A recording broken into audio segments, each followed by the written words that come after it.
안녕하세요. 강남 LK 성형외과 김홍열 원장입니다. 오늘 주제는 쌍꺼풀이 풀렸어요. 즉, 이제 쌍꺼풀이 풀렸을 경우에 그 원인은 뭐고 어떻게 해결을 해야 되는지, 어떻게 재수술을 받아야 되는지에 대한 가이드를 제시하고자 카메라를 켜게 되었습니다. 쌍꺼풀 재수술을 생각하시는 많은 이유들이 있습니다. 쌍꺼풀이 오늘 주제처럼 풀려서 오시는 분들도 있고, 그 반대로 쌍꺼풀이 너무 강하거나 너무 높게 고정이 돼 있어서 수년이 지나도 부자연스러움 때문에 이 부자연스러움을 해결하고자 오시는 분들도 있습니다.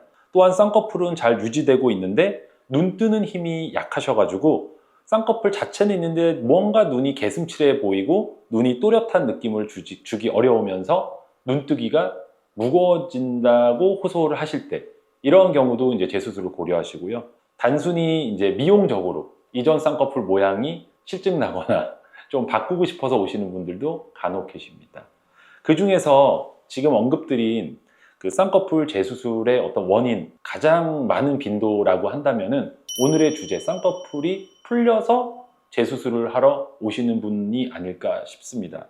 저 역시 쌍꺼풀 재수술 중에서도 쌍꺼풀 풀림에 대한 수술을 당연스럽게도 가장 많이 해왔기 때문에 저 역시 가장 자신 있어 하는 쌍꺼풀 재수술의 분야 중에 하나이기도 합니다. 그럼 좀 본격적으로 얘기를 해볼 텐데요. 먼저 이 쌍꺼풀을 했는데 도대체 왜 풀릴까요? 한번 생각해 보신 적 있나요? 제가 몇 가지 카테고리로 한번 정리를 이 부분에 대해서 해보았습니다. 그러면 이러한 원인과 유형을 함께 말씀드리도록 하겠습니다. 쌍꺼풀 풀리는 원인의 그 가장 흔한 첫 번째를 말씀드리면은, 쉽게 말씀드려서 애초부터 수술 방법의 선정이 잘못되었기 때문입니다. 절개법으로 해야 될 눈꺼풀을 매몰법 혹은 비절개법으로 한 경우가 가장 흔한 예일 것입니다. 왜 그렇게 절개법으로 해야 될 눈을 많은 사람들이 매몰법이나 비절개법으로 해서 결국은 풀리는 그러한 운명을 맞이하게 될까요? 그것은 저희 수술하는 의료진의 이유가 먼저 하나 있을 수 있고요. 두 번째로는 수술을 받으시는 환자분들, 고객분들의 이유도 없진 않으실 겁니다. 먼저 의사의 이유가 있습니다. 그건 뭐냐면은 의료진 자체가 이 눈이 절개법을 해야 될 눈꺼풀인지 비절개법으로도 충분할 수 있는 눈인지에 대해 어떤 분석이나 파악을 정확히 내리지 못하는 경우가 그렇습니다. 그게 무슨 말이냐면요. 의사도 어떤 경험치가 많이 쌓여야, 수년에 대한 경험치가 쌓여야 그렇게 보는 눈이 생기는 건데, 아무래도 경험이 조금 부족하시거나 한 경우에는 이렇게 절개법을 해야 될 것도 매몰법으로 하는 오판을 내릴 수 있는 것 같습니다. 또한 의외로 쌍꺼풀 절개법은 매몰법과는 비교가 되지 않게 수술적인 난이도가 의외로 굉장히 높은 수술입니다. 그래서 이 부분에 대해서 많은 의사들이 부담을 갖고 있기 때문에 절개법 수술을 일부러 회피하는 경우도 없지 않습니다. 그래서 이러한 부분이 하나의 원인이 되겠고요. 또 하나는 이제 환자분들, 고객분들의 이유입니다. 친구가 매몰법, 비절개법 했더니 자연스럽고 예쁘더라 해서 무리하게 자신의 주장을 이제 상담실에서 전문가의 의견과 배치되게 주장을 하시는 경우죠. 그래서 그러한 경우에 나는 무조건 비절개법으로 해주세요 했다가 풀리시게 되는 그러한 경우도 없지 않습니다. 그것들의 결말은 결국은 재수술이 되는 것입니다. 그래서 첫 수술 때 내 눈에 맞는 정확한 수술법을 찾아서 받으시는 게 일단은 가장 중요한 게 아닐까 싶습니다. 그래서 첫 번째 케이스를 보시면요.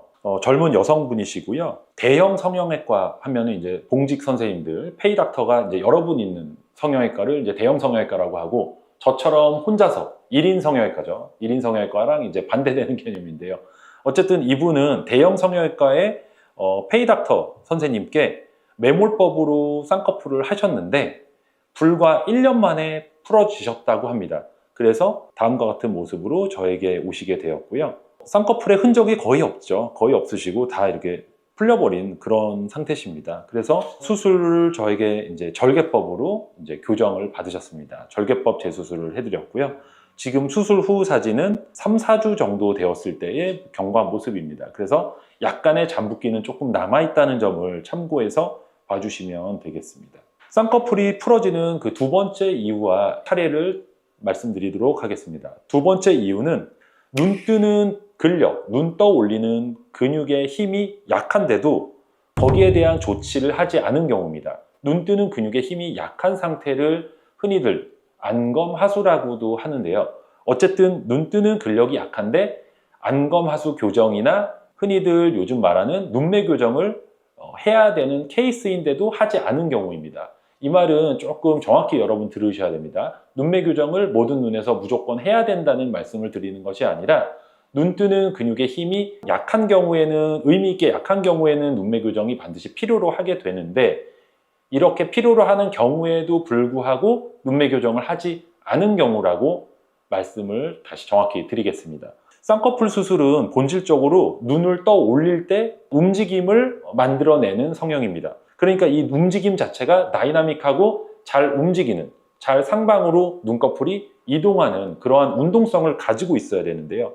이러한 움직임이 좋지 않다는 거죠. 눈 뜨는 근육의 힘이 약하다는 거는. 그것이 반복된다면은 쌍꺼풀을 했는데도 눈이 또렷해 보이지 않고 눈뜨기가 무거운 것 뿐더러 그거에 더해서 그것이 수년간 지속되면은 쌍꺼풀 라인 자체가 흐려진다든지 풀어질 수 있는 단초를 제공하게 됩니다. 그래서 실제 사례를 보고 좀 더 말씀드리겠습니다. 이분은 3년 전에 눈 성형 전문이다 라고 표방하는 성형외과에서 매몰법이 아니라 심지어 절개법을 받으셨다고 해요. 근데 절개법을 받으셨는데 3년도 되지 않아서 라인이 다음과 같이 이렇게 풀어졌다고 합니다. 라인이 풀어지면서 이렇게 여러 개의 겹주름까지 생겨서 속상한 마음으로 저를 찾아주셨습니다. 당연히 이제 수술은 이러한 케이스는 이제 절개법으로 진행을 했고요. 절개법으로 수술 중 제가 살펴본 바로는 이 흉터랑 이 겹주름 하방에 이 구축이 굉장히 심했습니다. 구축은 흉터를 의미합니다. 흉터가 정상 조직과 흉터 조직이 늘러붙어 있어서 약간 오그라진 형태를 구축 반응이라고 하는데요. 조금 심한 형태의 흉터 반응이라고 쉽게 생각해 주시면 됩니다. 어쨌든 이러한 구축 반응도 상당했던 걸로 제가 수술 기록지를 보니까 그렇게 되어 있더라고요. 그래서 이분 같은 경우는 지금 수술 후 모습과 같이 라인, 쌍꺼풀 선을 조금 더 자연스럽고 안정적인 라인으로 바꿔드렸습니다. 쌍꺼풀 라인을 기존 흉터 라인보다는 아주 살짝 낮춰 주었고요. 좀 더 중요한 눈 뜨는 근육의 힘을 강화하는 눈매 교정을 같이 실행을 하였습니다. 그래서 눈빛도 좀 더 또렷해지고 쌍꺼풀이 안으로 들어가는 그 힘도 강해짐으로써 풀리지 않고 겹주름이 재발되지 않는 형태로 바꿔드렸다. 그렇게 이해를 해주시면 되겠습니다.